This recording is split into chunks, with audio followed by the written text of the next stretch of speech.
देखिए, नाई की कमाई को मुतलकन हराम नहीं कह सकते, क्योंकि नाई की कमाई के अंदर तीन सूरतें पाई जाती हैं और इन तीनों सूरतों का हुक्म अलग अलग है। वीडियो को लाइक एंड कमेंट करें और दीनी मालूमात के लिए हमारे चैनल अल हक मीडिया को सब्सक्राइब करके बेल आइकन को दबा दें ताकि सबसे पहले हमारी बात आप तक पहुंच सके। बिस्मिल्लाहिर्रहमानिर्रहीम, अस्सलामु अलैकुम वरहमतुल्लाहि वबरकातुह।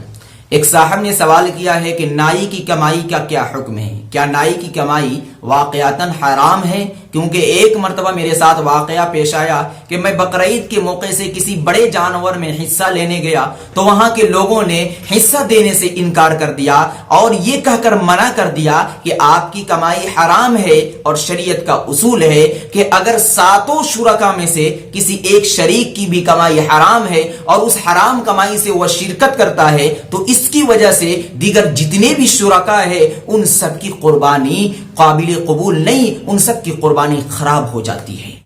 देखिए, नाई की कमाई को मुतलकन हराम नहीं कह सकते, क्योंकि नाई की कमाई के अंदर तीन सूरतें पाई जाती हैं और इन तीनों सूरतों का हुक्म अलग अलग है।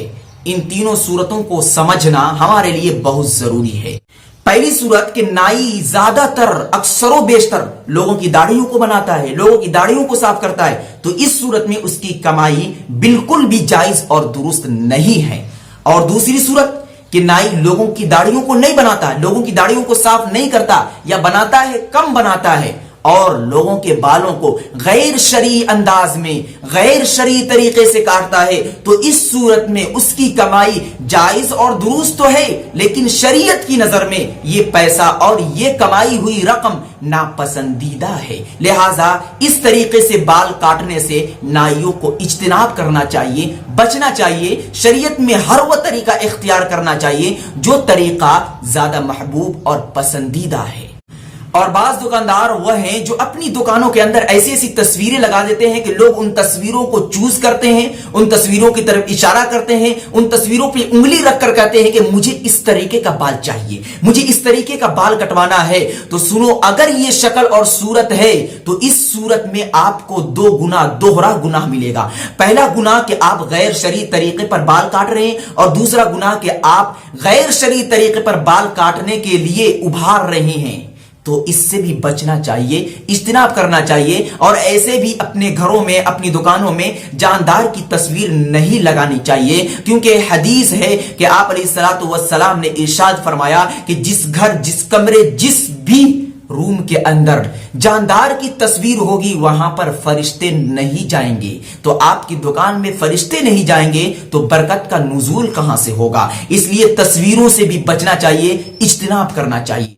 और तीसरी सूरत यह है कि जिसमें नाई की कमाई बिला कराहत जायज और दुरुस्त है, वो ये कि अगर नाई शरीयत के मुताबिक बाल काटता है, बाल बनाता है, तो इस सूरत में उसकी कमाई बिला कराहत जायज और दुरुस्त है। आप देखते होंगे कि बहुत से इस्लामी भाई ऐसे हैं कि आप वहां पर जाएंगे, दाढ़ी काटने से, दाढ़ी बनाने से वो मना कर देते हैं और बाल वो सिर्फ इस्लामी अंदाज में काटते हैं। और इस तरीके की दुकानें आपको सिर्फ और सिर्फ मदरसों की चार दीवारी के अंदर मिलेंगी, यानी वह तलबा होते हैं और तलबा की शक्ल में नाई होते हैं जो इस तरीके के बाल काटते हैं। अगर इस तरीके के बाल कोई काट रहा है तो उसकी कमाई जायज और दुरुस्त है। और जो पहली सूरत है, इन दो सूरतों में बाल काट कर पैसा कमाने से गुरेज करना चाहिए, इज्तिनाब करना चाहिए। दुआ करें कि अल्लाह तबारक व तआला हम सबों को हलाल कमाई की तौफीक मरहमत फरमाए। वमा अलैना इल्लल बलाग। वीडियो को लाइक एंड कमेंट करें और दीनी मालूमात के लिए हमारे चैनल अल हक मीडिया को सब्सक्राइब करके बेल आइकन को दबा दें ताकि सबसे पहले हमारी बात